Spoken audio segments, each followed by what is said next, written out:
قال یا آدم انبئہم باسمائہم کہ اے آدم آپ خبر دے دیجئے انہیں ان چیزوں کے ناموں کی۔ فلما انبأہم باسمائہم جب حضرت آدم علیہ السلام نے بتلا دیا فرشتوں کو ان چیزوں کے نام، قال الم اقل لکم استفہام انکاری، اللہ رب العزت نے فرمایا کیا میں نے تم سے یہ بات نہیں کہی تھی کہ یقیناً میں غیب کی باتوں کو جانتا ہوں، وَأَعْلَمُ مَا تُبْدُونَ وَمَا كُنْتُمْ تَكْتُمُونَ، اور میں جانتا ہوں جس کو تم ظاہر کرتے ہو اور میں جانتا ہوں جس کو تم چھپاتے ہو۔ اب یہاں پر باقی تشریح تو کل میں نے عرض کر دی تھی۔ ایک یہاں اہل بدعت کا استدلال ہے، وہ استدلال اور جواب۔ جواب یہ ہے، پہلے سوال سمجھیں۔ سوال اس آیت میں یہ ہے کہ وَعَلَّمَ آدَمَ الْأَسْمَاءَ كُلَّهَا، اللہ تعالیٰ نے تمام چیزوں کے نام سکھائے۔ اس سے وہ استدلال کرتے ہیں کہ معلوم ہوا کہ انبیاء علیہ السلام عالم الغیب ہیں، کہ حضرت آدم علیہ السلام کو کان وما یکون تمام چیزوں کا علم عطا کیا گیا تھا، کیونکہ کلھا کا لفظ دلالت کرتا ہے احاطے پر، گویا ان کے پاس تمام چیزوں کا علم تھا۔ جواب یہ ہے کل کی دو قسمیں ہیں، لفظ کل کی دو قسمیں ہیں۔ نمبر ایک، لفظ کل کبھی استعمال ہوتا ہے استغراق کے لیے، اور نمبر دو کبھی استعمال ہوتا ہے اضافت کے لیے۔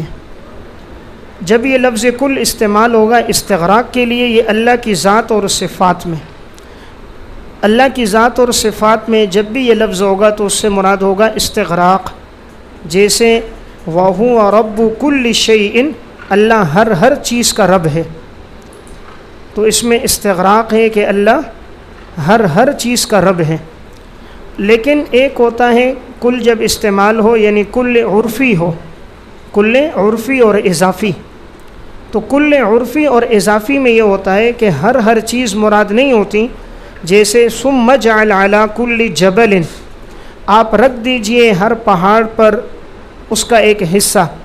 دیکھیں ابراہیم علیہ السلام نے جب 4 پرندوں کو ذبح کیا اور ان کے گوشت کو آپس میں ملایا، اللہ تعالیٰ نے فرمایا ہر پہاڑ پہ رکھو۔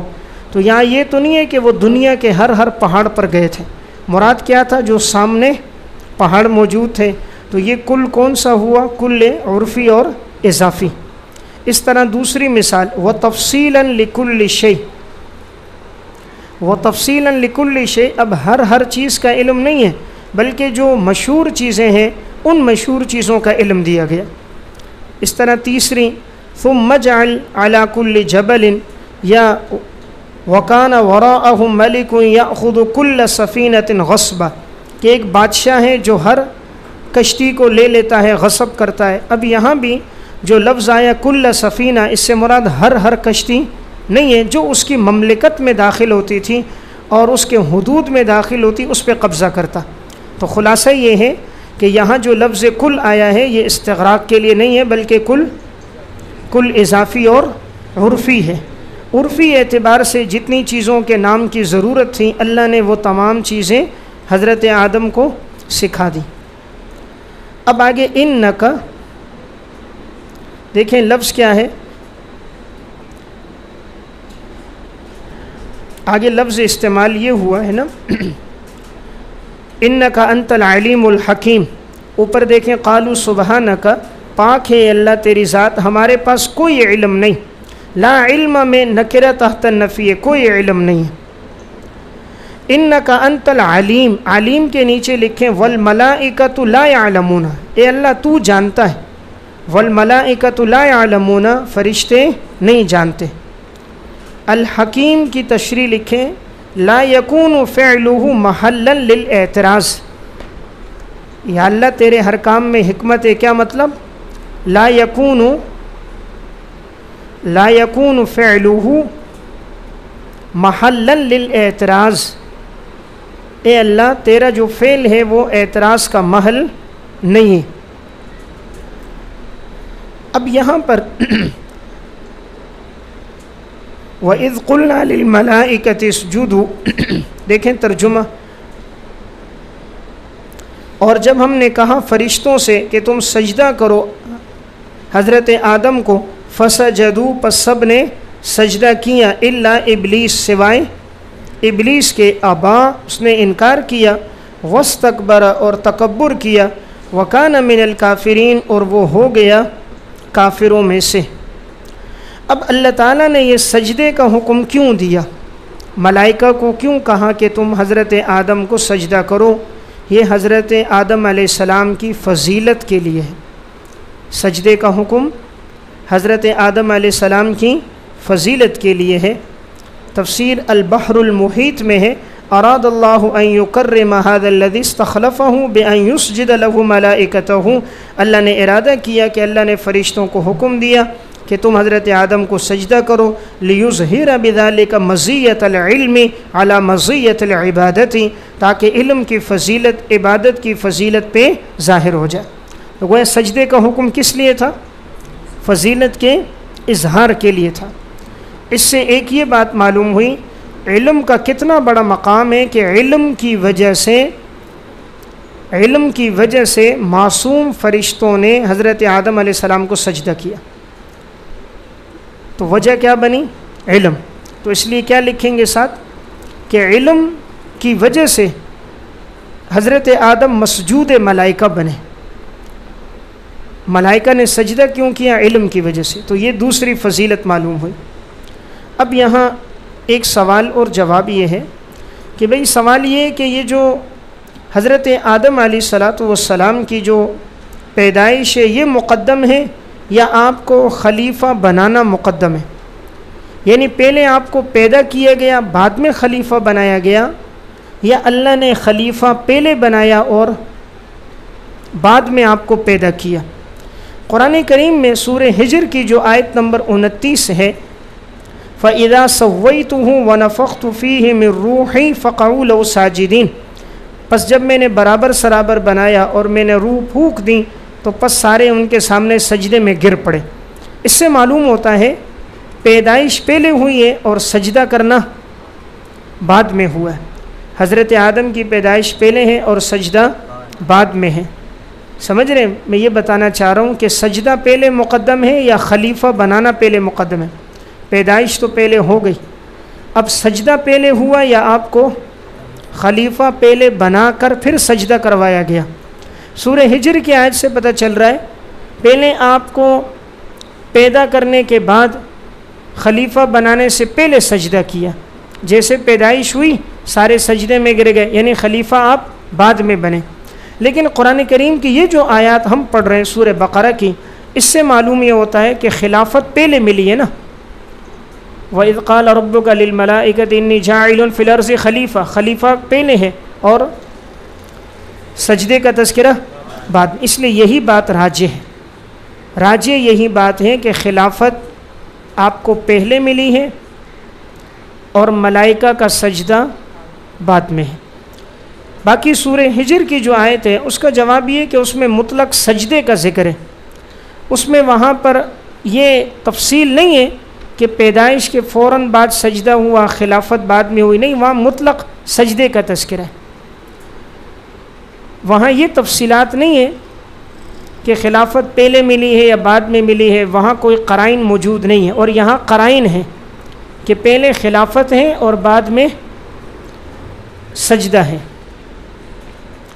اب یہاں لفظ آیا سجدہ نا، وَإِذْ قُلْنَا لِلْمَلَائِكَةِ اسْجُدُوا، تو سجدہ کسے کہتے ہیں لغت میں؟ الانحناء، جھکنا، الانحناء جھکنا، اصطلاح میں کہتے ہیں وضع الجبہۃ للتعبد، وضع الجبہۃ للتعبد، کہ عبادت کی نیت سے انسان اپنی پیشانی کو رکھ دے تو اسے کہا جاتا ہے سجدہ۔ اب یہاں ایک سوال یہ ہے، دیکھیں سجدہ عبادت ہر شریعت میں ناجائز رہا ہے۔ سجدہ عبادت صرف کس کے لیے ہے؟ اللہ کے لیے۔ سجدہ عبادت غیر اللہ کے لیے جائز نہیں ہے۔ وَهَذِهِ سَجْدَةُ لِغَيْرِ اللَّهِ كُفْرٌ فِي جَمِيعِ الْأَدْيَانِ، تمام ادیان میں غیر اللہ کو سجدہ کرنا کفر ہے۔ اب یہ جو سجدہ تھا حضرت آدم علیہ السلام کو، یہ کون سا سجدہ تھا؟ ملائکہ کا حضرت آدم کو سجدہ کون سا تھا؟ نمبر 1، پہلا یہ ہے کہ یہ سجدہ اسی طرح سجدہ تھا جیسے ہم عبادت میں سجدہ کرتے ہیں، یعنی پیشانی کو زمین پہ رکھنا، اسی طرح یہ سجدہ تھا۔ لیکن یہ سجدہ عبادت نہیں تھا، بلکہ یہ سجدہ اعزاز کے لیے تھا، سجدہ تعظیمی۔ یہ سجدہ تعظیمی تھا، سجدہ عبادت نہیں تھا۔ یہ اس طرح جیسے یوسف علیہ السلام کو ان کے بھائیوں نے اور ان کے والدین نے سجدہ کیا تھا، اب وہاں بھی وہ جو سجدہ تھا وہ عبادت کا تو نہیں تھا، بلکہ سجدہ تعظیم کے طور پر تھا۔ دیکھیں یوسف علیہ السلام نے خواب دیکھا تھا نا، اذ قال یوسف لأبیہ آبت انی رأیت 11 کوکبا والشمس والقمر رأیتم لی ساجدین، میں نے دیکھا ہے کہ وہ سب مجھے سجدہ کر رہے ہیں۔ اب پیغمبر تو سجدہ نہیں کر سکتا یعقوب علیہ السلام، وہ سجدہ عبادت نہیں تھا بلکہ سجدہ تعظیمی تھا۔ تو یہاں بھی جو ملائکہ نے سجدہ کیا وہ سجدہ تعظیمی ہے۔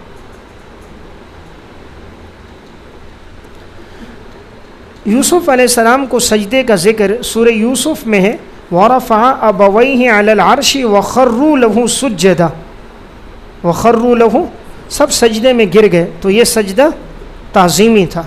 تو تکرمتاً و تحیتاً لآدم علیہ الصلاۃ والسلام، پہلا جواب یہ ہے۔ یا نمبر 2، یہ سجدہ حضرت آدم علیہ السلام بمنزل قبلے کے تھے، سجدہ اللہ کو تھا، سجدہ اللہ کو تھا،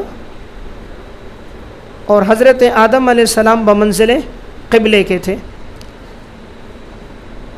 تو یہاں لآدم میں لام بمانے الہ کے ہے، وَإِذْ قُلْنَا لِلْمَلَائِكَةِ اسْجُدُوا إِلَىٰ آدم، آدم کی طرف سجدہ کرو۔ تو گویا سجدہ اللہ کو تھا، لیکن حضرت آدم بمنزل قبلے کے تھے۔ یا نمبر 3، یہاں سجدے سے مراد مطلق جھکنا تھا، پیشانی رکھنا نہیں تھا، بلکہ مطلق جھکنا مراد ہے۔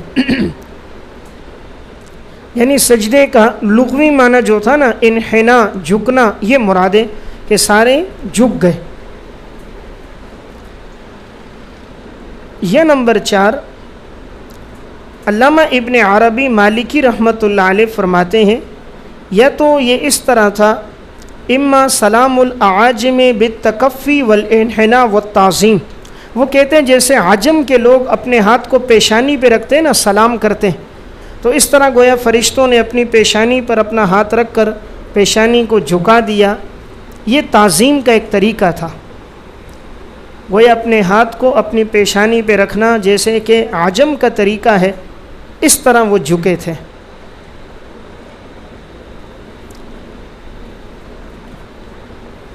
یا نمبر 5، یہ اس طرح تھا جیسے ہم امام کے پیچھے نماز پڑھتے ہیں، اب امام بھی سجدہ کرتا ہے، باقی سب بھی، سجدہ کس کو ہوتا ہے؟ اللہ کو ہوتا ہے۔ اس طرح سب نے سجدہ کر دیا تو وہ حقیقت میں اللہ کو سجدہ تھا، لیکن حضرت آدم کی اقتداء میں، تو ان کی اقتداء میں ہے اس لیے نسبت ان کی طرف کر دی گئی، ان کی اقتداء میں ہے اس لیے نسبت ان کی طرف کر دی گئی۔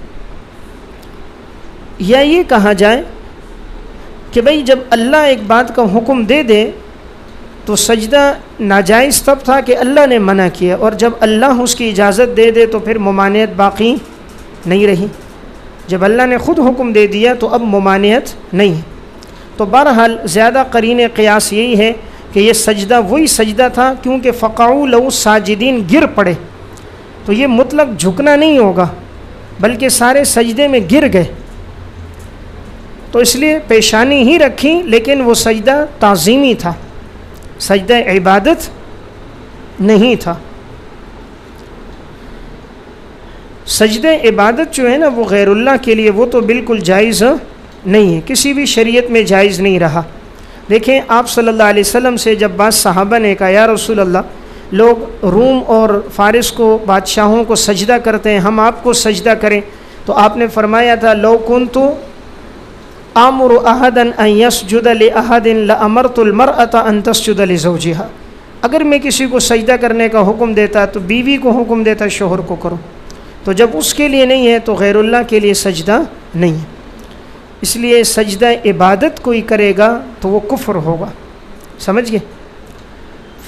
کفایت المفتی جلد 1 صفحہ 223 میں سجدہ تعظیمی غیر اللہ کو حرام ہے اور بنیت عبادت کفر ہے۔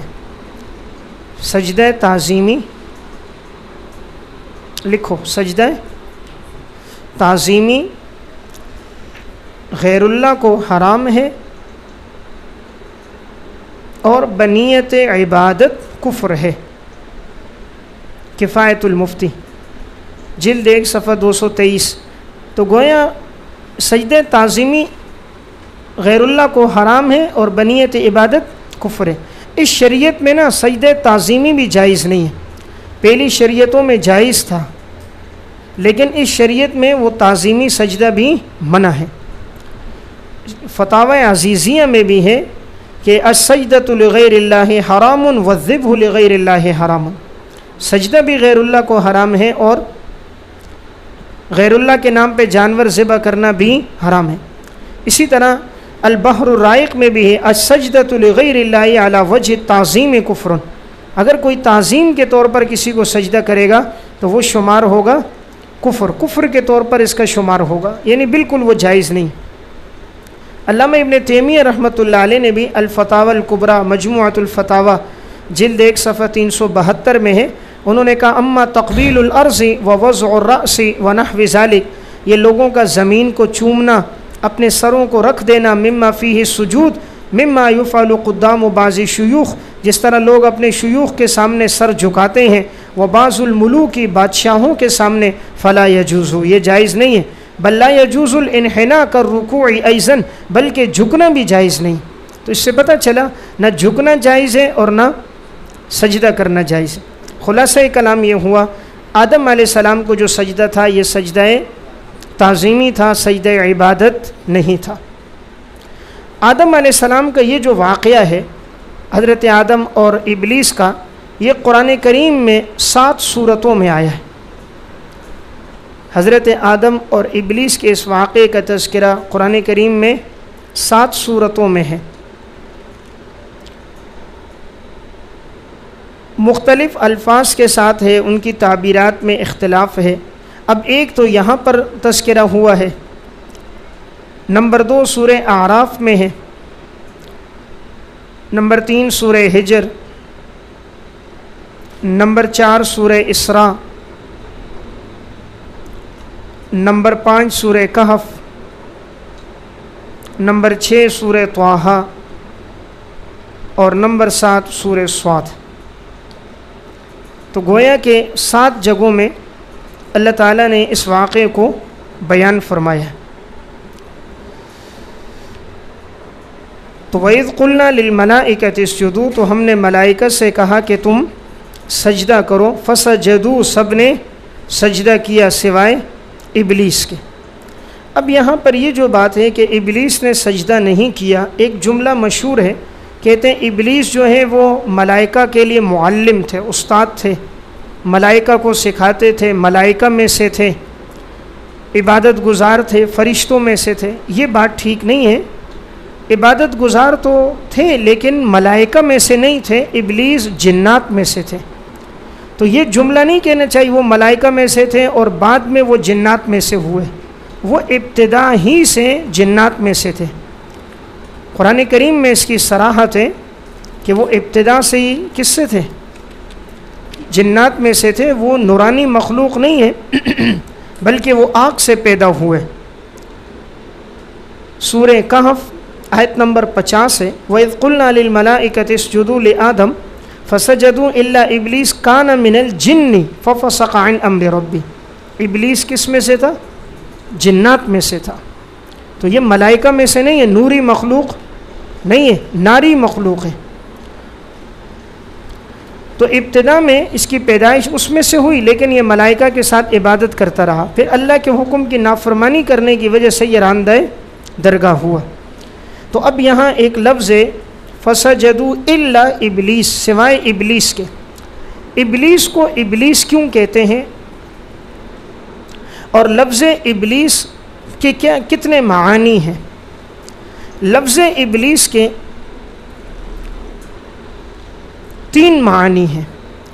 نمبر 1، ابلیس مشتق ہو بلس سے، بلس با لام سین، تو اس کا معنی ہوگا الحزن الدائم، ہمیشہ کے لیے غمگین ہونا، ہمیشہ کے لیے غمگین ہونا۔ تو اس نے بھی سجدے سے انکار کیا، تو یہ ہمیشہ کے لیے اب غمگین ہے، ہمیشہ کی اس کے لیے سزا ہے۔ نمبر 2، اس کا معنی ہے ہلاکت، اخذناہم بغتۃ فاذا ہم مبلسون، سورہ انعام آیت نمبر 44، ہم نے پکڑا اچانک پس وہ ہو گئے مایوس۔ تیسرا اس کا معنی ہے کسی چیز سے محروم ہونا، تو چونکہ یہ بھی لِأَنَّهُ آئِسٌ من رحمت اللہ، اللہ کی رحمت سے مایوس ہے، اس لیے ابلیس ہے۔ تو ابلیس کے لیے میں نے بتا دیا کہ یہ کتنے معنی میں 3۔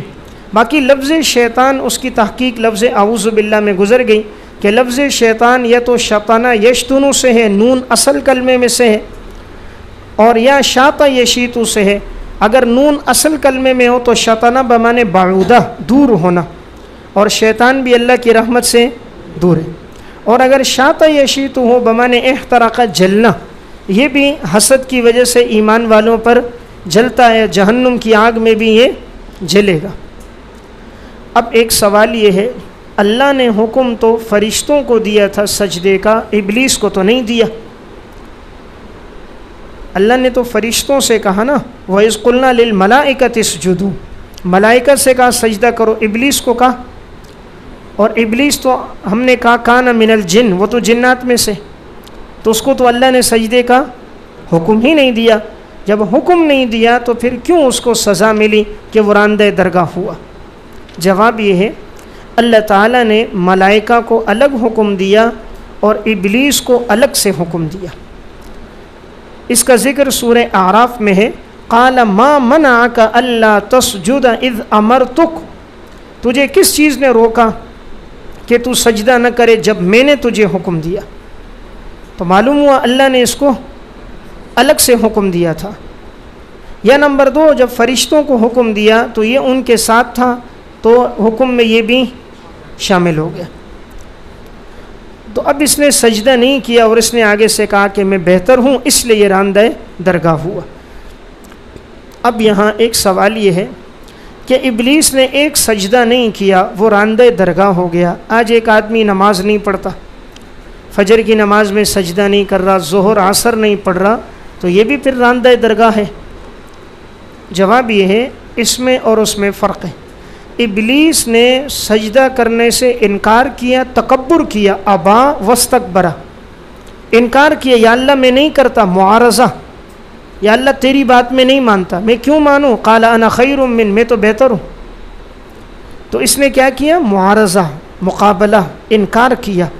اور مسلمان اگر نماز نہیں پڑھتا، وہ اس کی سستی اور غفلت ہوتی، وہ اس کو جائز نہیں سمجھتا، وہ بھی کہتا ہے یار میں گناہ گار ہوں، بس تم دعا کرو اللہ مجھے توفیق دے دے۔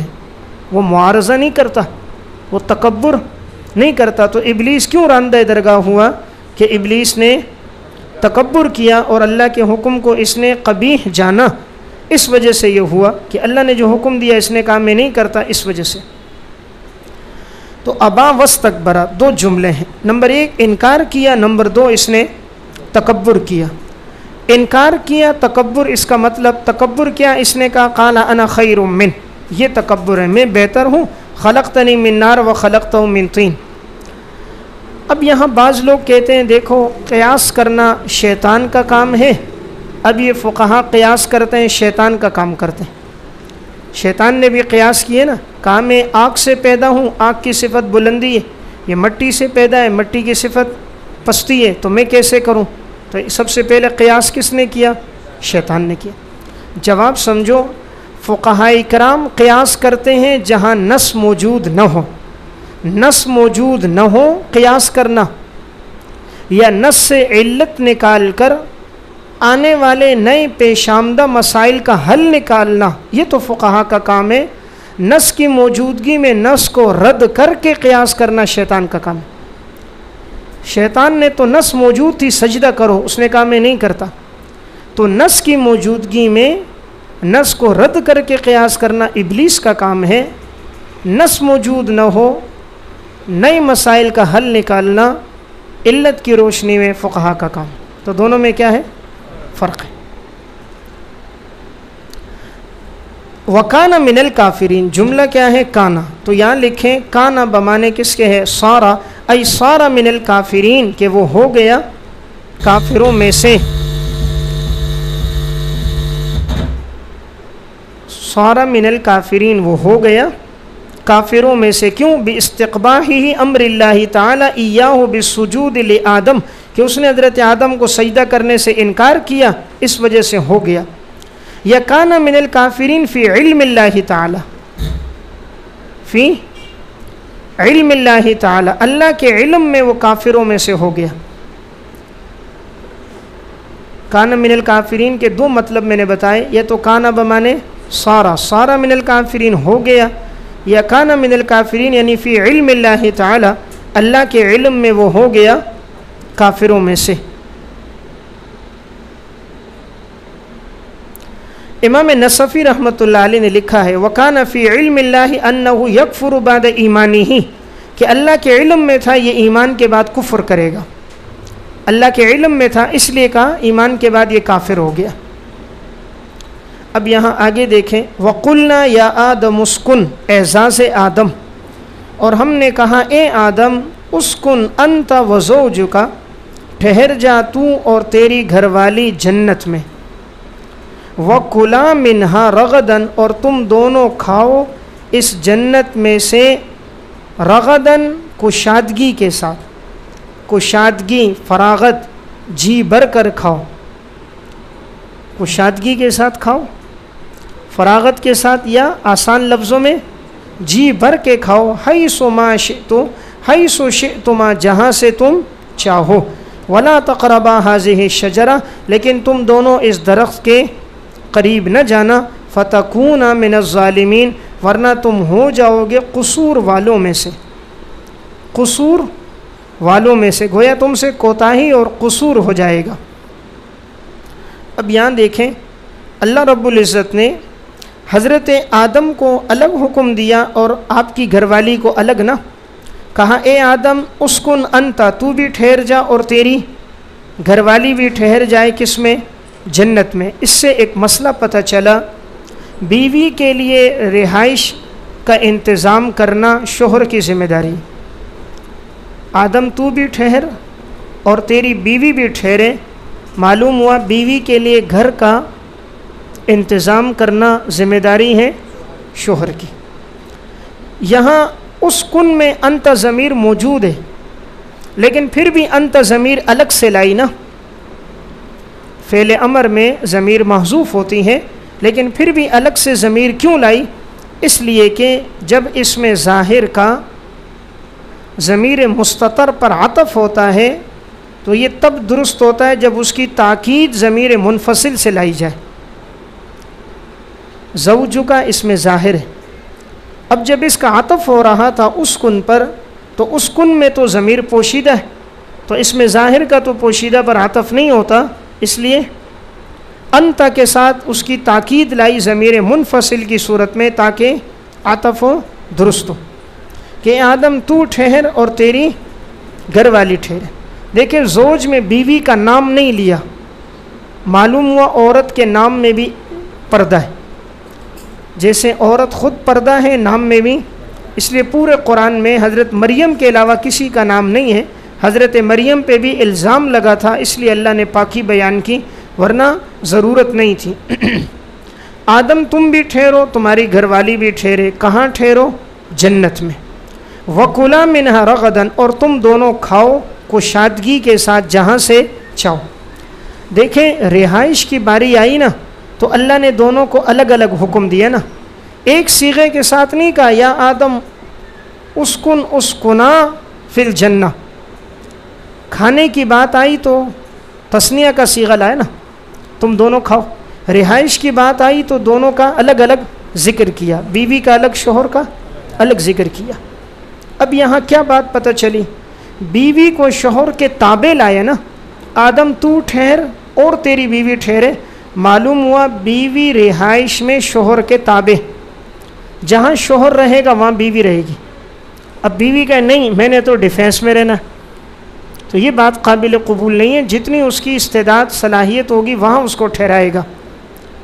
سمجھ گئے؟ تو دیکھیں زوج بیوی کا جو حکم ہے نا وہ الگ ہے، شوہر کا الگ ہے. تو رہائش میں بیوی شوہر کے تابع، تو جہاں شوہر رہے گا وہاں اپنی بیوی کو رکھے گا. معلوم ہوا بہتر یہی ہے جہاں انسان زندگی گزارے گھر والی ساتھ ہو.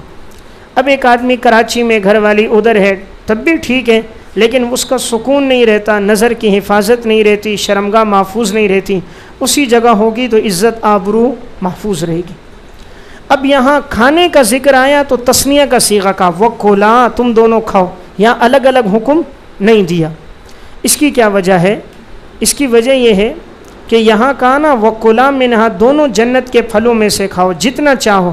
یعنی بیوی شوہر کے کھانے میں تابع نہیں ہے کہ شوہر کے مزاج کے تابع اور شوہر کو جو پسند ہے وہ بیوی کو بھی پسند ہو، بلکہ کھانا مستقل ہے.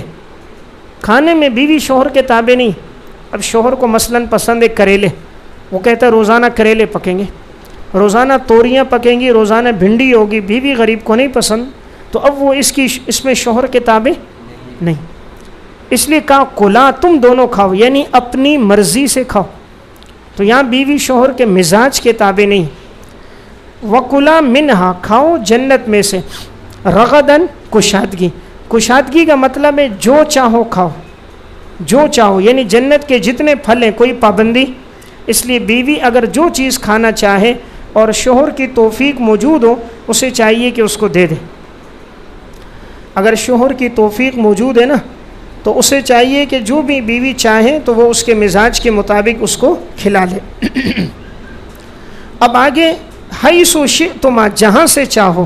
دیکھو پہلے عموم تھا باعتبار کھانے کے، ابھی عموم ہے باعتبار گھومنے کے کہ پوری جنت میں گھومو جہاں سے چاہو. دیکھیں عورت کو اگر آپ اچھے سے اچھا کھلاؤ، گھر میں بند کر کے رکھو نا تنگ ہو جائے گی. اس لیے وہ بھی چاہتی ہے میں آزاد پیدا ہوں، کئی بار آزاد نکلوں، کوئی تفریح ہو، خالہ کے ہاں، پھپھی کے ہاں، والدہ کے ہاں، بہن کے ہاں جاؤں. اس لیے قرآن نے کہا کھلاؤ اس کو جہاں سے چاہے. یعنی اشارہ ہے جائز تفریح کے لیے نکلنے میں کوئی حرج، کسی بازار جانا ہے محرم ساتھ ہے کوئی حرج نہیں. حیث شئتما یہ اشارہ ہے مکان کی طرف. کلا منہا رغدن اشارہ ہے طعام کی طرف. تو گویا طعام میں بھی وسعت ہو، مکان میں بھی وسعت ہو. جہاں پابندیاں زیادہ ہوتی ہیں وہاں سکون نہیں ہوتا. زیادہ پابندیاں لگاؤ گے اطمینان نہیں رہے گا. دیکھیں گھومنے میں بھی دونوں کو ایک ساتھ ذکر کیا، کھانے میں بھی اشارہ ہے دونوں کھاؤ دونوں گھومو. یعنی تفریح میں شوہر جائے تو بیوی کو بھی ساتھ لے کے جائے. کھانے میں جو شوہر کھا رہا ہے اچھی چیز چھپ کے نہ کھائے، بیوی کو بھی ساتھ شریک کرے. تو کھانے میں اور ان دونوں میں وسعت ہے. آگے کا ولا تقربا، لیکن تم دونوں نے قریب نہیں جانا ہذہ الشجرہ، اس درخت کے. دیکھیں اللہ نے یہ نہیں کہا اس درخت میں سے نہیں کھانا، لا تأکلا نہ کھاؤ یہ نہیں کہا، بلکہ لا تقربا قریب نہ جاؤ. اسے کہتے ہیں سد ذرائع. سد ذرائع، جب قریب نہیں جائیں گے تو کھائیں گے نہیں کھائیں گے نا. کھاتا آدمی کب ہے؟ جب قریب جاتا ہے. تو جب قریب جانے کی نفی ہو گئی تو کھانے کی تو بدرجہ اولا نفی ہو گئی.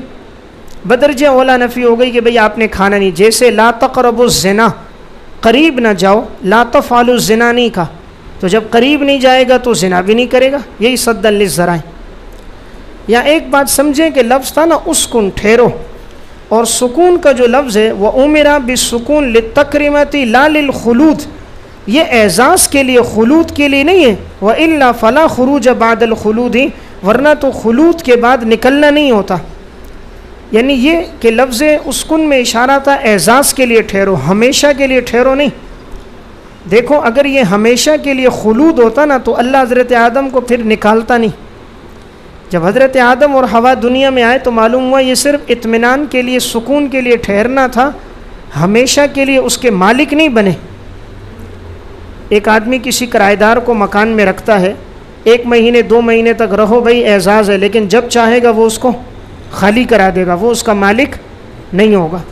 اسی لیے اگر کوئی یہ تعبیر کرتا ہے، فقہا نے مسئلہ لکھا، اگر کوئی کہتا ہے تم میرے گھر میں سکون اختیار کرو، میرے گھر میں ٹھہرو، تو وہ اس کا مالک نہیں بنے گا. ہاں اگر وہ یہ کہے کہ یہ جگہ میں نے تمہیں دے دی ہے تب مالک بنے گا. ٹھہرنے سے، سکون کے اختیار کرنے سے ملکیت نہیں آئے گی. اب یہاں پر لا تقربانا، قریب نہیں جاؤ، اس کے نیچے لکھیں عمدن و قصدن، مراد تھا عمد اور قصد کے اعتبار سے تم قریب نہ جاؤ. اب ہذہ شجرہ، اس درخت، اب یہ درخت کون سا ہے؟ اب بعض کہتے ہیں، کوئی کہتا ہے درخت گندم کا ہے، کوئی کہتا ہے انجیر کا ہے، کوئی کہتا ہے انگور کا ہے، اور کسی نے اس کو زیتون کا، کسی نے انار کا کہا. لیکن ابہموا ما ابہمہ اللہ، جس کو اللہ مبہم رکھے تم بھی اس کو مبہم رکھو. ابہموا ما ابہمہ اللہ، بس جب اللہ نے ذکر نہیں کیا تو اس کے پیچھے پڑھنے کی ضرورت نہیں ہے کہ ہم اس کے پیچھے پڑھیں. کون سا تھا بھائی؟ کوئی بھی تھا. اب جیسے کوئی کہتے ہیں جی موسیٰ علیہ السلام کی جو لاٹھی تھی کون سے درخت کی تھی؟ نوح علیہ السلام نے کشتی بنائی، لکڑیاں کہاں سے لائیں؟ ابراہیم علیہ السلام نے مینڈا ذبح کیا، گوشت کس نے کھایا، کھال کس کو دی؟ تو بھائی ہم وہاں موجود نہیں تھے.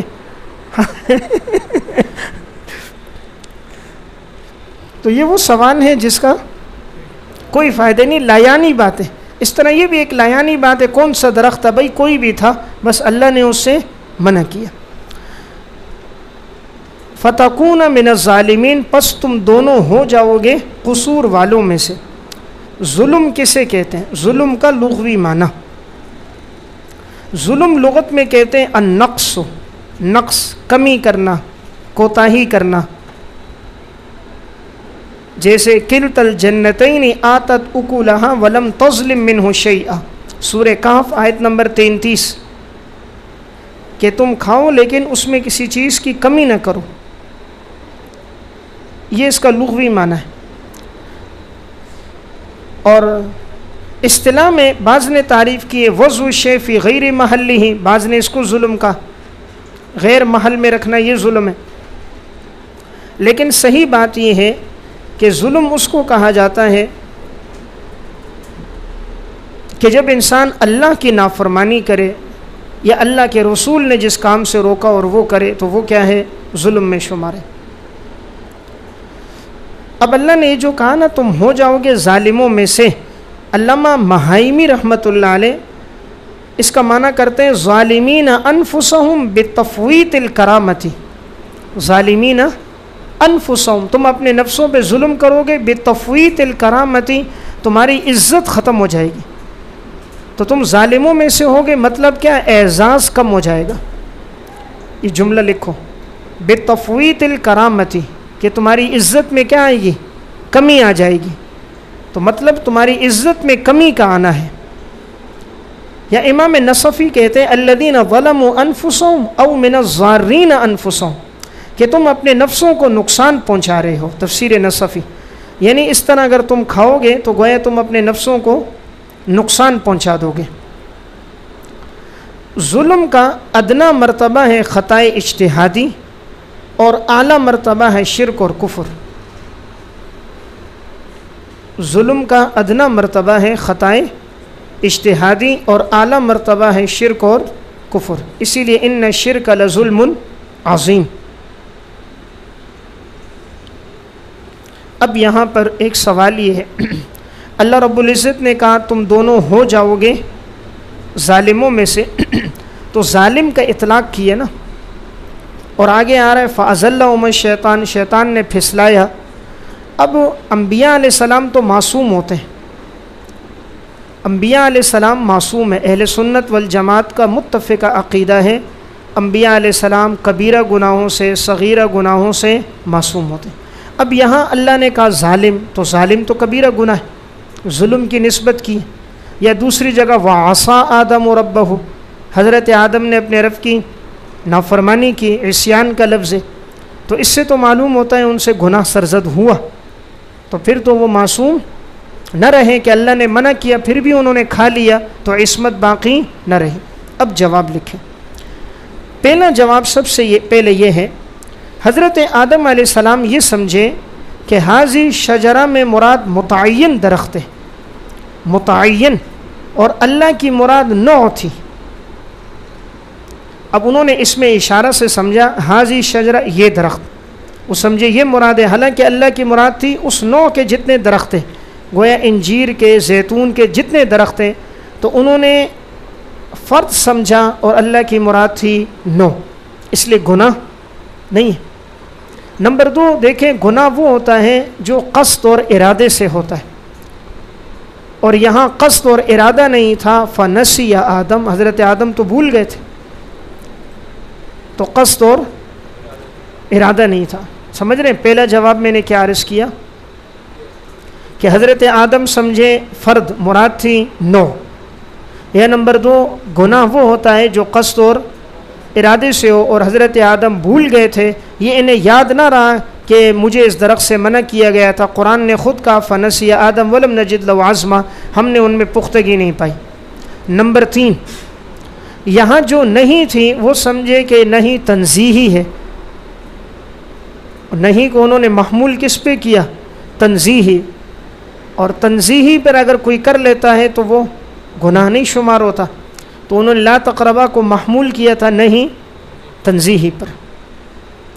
یہ نمبر 4 اصل میں شیطان نے ان کے سامنے بڑی زوردار قسمیں کھائیں، اتنی قسمیں کھائیں کہ حضرت آدم نے دیکھا، اب یہ چونکہ شکل بدل کے آیا تھا نا، تو آدم علیہ السلام تو علم غیب نہیں رکھتے، تو جب اتنے زوردار قسمیں کھائیں تو سمجھے واقعی یہ سچ بول رہا ہے۔ انسان دوسرے کو اپنے اوپر قیاس کرتا ہے، سچا آدمی ہو تو وہ ہر ایک کو سچا سمجھتا ہے۔ انبیاء علیہ السلام سچے تھے، انہوں نے سمجھا واقعی یہ سچ بول رہا ہوگا، انہیں کیا معلوم تھا یہ تو بین الاقوامی جھوٹا ہے۔ اب اس نے قسمیں کھائی، وقاسمہما انی لکما لمن الناصحین، قاسمہ باب مفاعلہ، زوردار قسمیں، صرف قسم نہیں بلکہ زوردار قسم۔ کتنی تاکیدیں لائی؟ انی حرف مشبہ بالفعل تاکید، لکما میں لام تاکید، لمن الناصحین میں لام تاکید، ناصحین صیغہ اسم فاعل کا صیغہ تاکید، پورا جملہ اسمیہ یہ بھی تاکید، اور اپنے آپ کو خیر خواہ شمار کرنا یہ بھی تاکید، میں تو تمہارا بڑا خیر خواہ ہوں۔ تو اس کی جھوٹی قسموں کی وجہ سے حضرت آدم نے سمجھا واقعی یہ بات ہے تو خطا ہو گئی، تو گویا سبب کون تھا؟ شیطان، جیسے آگے بھی آ رہا ہے فَأَزَلَّهُمَا الشَّيْطَانُ، پھسلایا شیطان نے، تو شیطان کی ان قسموں کی وجہ سے انہوں نے اس کو اپنے اوپر قیاس کر دیا۔ یا حضرت آدم علیہ السلام کو جب یہ حکم تھا منع کرنا، تو یہ چونکہ کافی عرصے بعد درخت میں سے کھایا، اب اس نے ان کے سامنے یہ بات رکھی، کہا کہ اگر تم دونوں کھا لو گے ان تکونا ملکین او تکونا من الخالدین، تم تو فرشتے بن جاؤ گے، ہمیشہ جنت میں رہو گے۔ اب حضرت حوا نے بھی کہا کہ ابھی تو ہمیشہ رہیں گے، کیا پتہ اللہ نکال نہ دے، ہمیشہ جنت میں رہیں گے، چلو پھل میں سے کھا لیتے۔ تو انہوں نے سمجھا وہ معمولی کوتاہی ہے، استغفار ہو جائے گا اور ہمیشہ جنت کا پروانہ مل جائے گا، حالانکہ معلوم نہیں تھا یہ جھوٹ بول رہا ہے، تو اس وجہ سے غلط فہمی ہو گئی، سمجھ گئے؟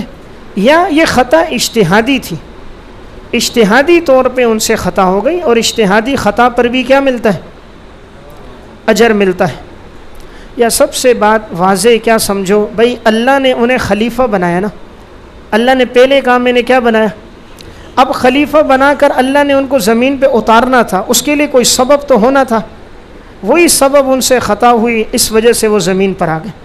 بس یہ ایک تکوینی معاملہ تھا، ایک تکوینی معاملہ تھا، اللہ کے امر کا پورا ہونا تھا، انہوں نے خلافت کرنی تھی، جنت میں تو خلافت ہو نہیں سکتی، خلافت کا معنی نیابت، جھگڑوں میں انصاف کرنا، تو یہ جھگڑے ہونا، انصاف کرنا، یہ سب دنیا میں ہونے تھے. تو اللہ نے ایک تکوینی طور پر انہیں خلیفہ بنانا تھا، اس لیے ان سے خطا ہو گئی. تو بھئی اگر خطا ہو بھی گئی اللہ نے معاف کر دیا نا. قالا ربنا ظلمنا انفسنا وان لم تغفر لنا وترحمنا لنکونن من ہم خسارے والے میں سے ہوں گے. آگے آ رہا ہے فتلقى آدم من ربی کلمات، اللہ نے کلمات سکھائے اور اللہ نے معاف کر دیا. جب معاف کر دیا تو اب وہ خطا باقی نہیں رہی. یا یہ سمجھیں، دیکھیں وہ معمولی بات تھی، لیکن جس کا مقام بلند ہوتا ہے نا ان کی معمولی بات پہ بھی گرفت ہوتی ہے. انبیاء علیہ السلام کا مقام بلند ہے، اس لیے ادنا سی بات پہ بھی اللہ ان کی گرفت کرتا ہے. عام آدمی سے اگر ہو جائے تو وہ تب ہوگا جب نافرمانی ہو. انبیاء علیہ السلام سے معمولی بھی ہو تب بھی وہ خطا شمار ہوتی ہے، مقام بلند ہوتا ہے. اس لیے دیکھو بیٹا اگر معمولی قصور بھی کرے والد کو زیادہ تکلیف ہوتی، بنسبت عام آدمیوں کے کرے اس سے اتنی نہیں ہوتی کہ میرا بیٹا ہو کر نافرمانی کر رہا، شاگرد ہو کر ایسی بات کہہ رہا. تو جس سے تعلق زیادہ ہوتا ہے اس کی چھوٹی غلطی بھی بڑی نظر آتی. اس وجہ سے انبیاء علیہ السلام کی یہ خطا. یا امام رازی رحمۃ اللہ علیہ ایک جواب دیتے ہیں، اس وقت تک حضرت آدم نبی نہیں تھے. جب یہ خطا ہوئی اس وقت تک نبی نہیں تھے. اب جو کہتے ہیں نبی تھے وہ دلیل پیش کریں. نبوت وہ کہتے ہیں کہ زمین پر اترنے کے بعد ملی. آپ کو خلافت اور نبوت زمین پر اترنے کے بعد ملی، اس وقت تک نہیں تھے. تو اس وجہ سے ان سے اگر خطا ہوئی بھی ہے تو کوئی حرج نہیں ہے. اب سوال یہ کہ پھر ظالم اور خاسر کا لفظ کیوں آیا؟ فَتَكُونَ مِنَ الظَّالِمِينَ یا وَإِن لَّمْ تَرْحَمْنَا لَتَكُونَنَّ مِنَ الْخَاسِرِينَ. تو جواب یہ کہ یہ لغوی معنی ہے. ظلم کا مطلب اپنے نفس پہ ظلم کرنا، خسارے کا مطلب جنت کے حصے میں کمی آ جانا، کہ تم اگر کھاؤ گے تو وہ جو جنت میں تمہارے پھل تھے ان میں تمہاری کیا آئے گی؟ کمی آ جائے گی. تو یہ کس معنی میں ہے؟ گویا کہ کمی کے معنی میں ہے. یہ میں نے آپ کو چند جوابات دے دیے، اس کے بعد یہ اعتراض باقی نہیں رہتا. تو فتکون پس تم دونوں ہو جاؤ گے. دیکھو ان سب صیغوں میں دونوں کو اکٹھا کیا ہے، کھانے میں بھی، گھومنے میں بھی، درخت کے قریب نہ جانے میں بھی، سب میں تثنیہ کے ساتھ ذکر کیا. فَأَزَلَّهُمَ الشَّيْطَانُ پس پھسلا دیا ان کو شیطان نے. دیکھیں یہاں نسبت کس کی طرف ہے؟ کیونکہ شیطان سبب بنا نا، تو کبھی چیز کی نسبت سبب کی طرف ہوتی ہے. تو شیطان سبب بنا، قسمیں اس نے کھائیں تو شیطان نے پھسلایا. عنہا اس جنت سے. یہ عن سببیہ، عن کیا ہے؟ سببیہ، یعنی عنہا ای بسببہا. اب عنہا کی ضمیر ایک مرجع ہے کہ شجرہ کی طرف ہے. پس پھسلایا شیطان نے اس درخت سے. تو مطلب ہوگا فَحَمَلَهُمَ الشَّيْطَانُ عَلَى الزَّلَّةِ بِسَبَبِهَا. تفسیر کشاف کہ اس کی وجہ سے شیطان نے ان کو پھسلا دیا. اب یہاں پر آگے جو لفظ ہے نا فَأَخْرَجَهُمَا پس نکلوا دیا شیطان نے ان دونوں کو. دیکھیں باب افعال ہے، نکلے نہیں، پس نکلوا دیا. سبب کون بنا؟ شیطان. پس نکلوا دیا ان دونوں کو مما کان فی اس عیش و عشرت سے، اس عیش و عشرت اور اکرام سے جس میں یہ تھے. مما کان کے نیچے لکھیں من النعم والکرامتی، من النعم والکرامتی اول جنتی، یعنی نکال دیا ان نعمتوں سے یا ان اعزاز سے یا اول جنتی، یا کہاں سے؟ یا جنت سے نکال دیا. تو سبب شیطان بنا، اس لیے نسبت شیطان کی طرف ہے. اب یہاں لفظ آئے نا ازلہ، ازلہ زلہ سے. زلہ کسے کہتے ہیں؟ پھسلنے کو. زلہ فتحے کے ساتھ. زلہ کہتے ہیں صدور الفعل بدون الارادہ. زلہ لغزش کس کو کہتے ہیں؟ تعریف کیا ہے؟ صدور الفعل بدون الارادہ، کسی فعل کا سرزد ہونا بغیر ارادے کے. دیکھیں جس طرح ایک آدمی مٹی میں پھسل جاتا ہے نا، تو کہتے ہیں زلت الماشی فی الطین، چلنے والا کس میں پھسل گیا؟ اب وہ ارادے سے پھسلتا ہے، بغیر ارادے کے پھسلتا ہے. تو یہاں بھی حضرت آدم نے اپنے ارادے سے مخالفت نہیں کی بلکہ وہ پھسل گئے، شیطان سبب بن گیا. اب یہاں یہ بحث آیا لفظ زلہ کا اطلاق انبیاء علیہ السلام پر ہوگا یا نہیں پھسلنے کا. امام نصفی رحمۃ اللہ علیہ نے لکھا ہے تفسیر مدارک میں، راجح بات یہ ہے کہ اس کا اطلاق نہیں کرنا چاہیے، زلہ کا اطلاق بھی نہیں کرنا چاہیے، یہ بات زیادہ بہتر ہے. وہ فرماتے ہیں اسم الزلۃ علی الانبیاء علیہم الصلاۃ فإنہ اسم الفعل یقع علی خلاف الامر من غیر قصد الی الخلاف. اس کا اطلاق ہوتا ہے جب انسان بغیر قصد کے کوئی کام کرے، جس طرح کزلۃ الماشی فی الطین. وقال مشائخ السمرقند لا یطلق اسم الزلۃ علی افعالہم، زلہ کا اطلاق انبیاء کے افعال پر نہیں ہوگا. کما لا تطلق المعصیۃ، جس طرح معصیت کا اطلاق نہیں ہوتا انبیاء علیہ السلام پر. وانما یقال فعل الفاضل وترک الافضل، یہ کہا جائے گا انہوں نے فاضل کام کر دیا اور افضل کو چھوڑ دیا. فعوتبوا، اس وجہ سے انہیں عتاب کیا گیا. تفسیر نصفی جلد 1 صفحہ 81. تو خلاصہ یہ ہوا بہتر یہ کہ جیسے معصیت کا اطلاق نہیں ہوگا ویسے لفظ زلہ کا. اب یہاں سوال یہ قرآن میں تو ہوا ہے فعصا آدم، آدم علیہ السلام سے نافرمانی ہوئی، تو جواب وہی ہے جو میں نے آپ کو بات پہلے عرض کی، انبیاء علیہ السلام کا مقام زیادہ ہے، اس لیے معمولی بات پر بھی اللہ سخت تنبیہ کرتے ہیں. تو سخت لفظ استعمال کیا کہ تم کیوں قریب گئے تو تم نے نافرمانی کی، ورنہ عصیان تو کہتے ہیں جو قصد اور ارادے سے ہو، اور وہاں قصد اور ارادہ نہیں تھا، اس لیے یہ عصیان میں شمار نہیں ہوگا.